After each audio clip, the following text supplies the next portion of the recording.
In this video, we'll discuss the different places data analysts go to connect with data. There's all kinds of data out there, and it's important to know how to access it. Earlier, you learned that there are two basic types of data used by data analysts: internal and external. Internal data is data that lives within a company's own systems. It's typically also generated from within the company. You may also hear internal data described as primary data. External data is data that lives and is generated outside an organization. It can come from a variety of places, including other businesses, government sources, the media, professional associations, schools, and more. External data is sometimes called secondary data. Gathering internal data can be complicated. Depending on your data analytics project, you might need data from lots of different sources and departments, including sales, marketing, customer relationship management, finance, human resources, and even the data archives. But the effort is worth it. Internal data has plenty of advantages for a business.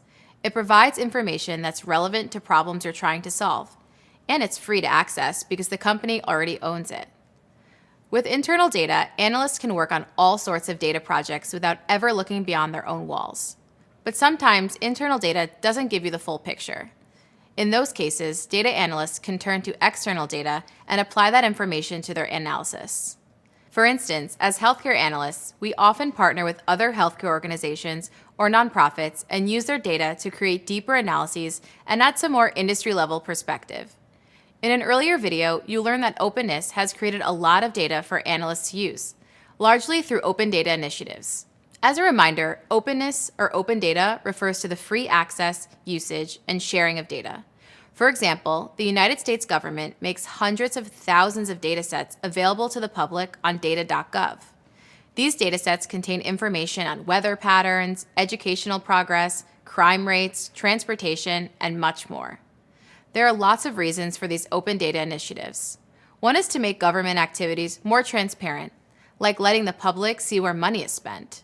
It also helps educate citizens about voting and local issues. Open data also improves public service by giving people ways to be a part of public planning or provide feedback to the government.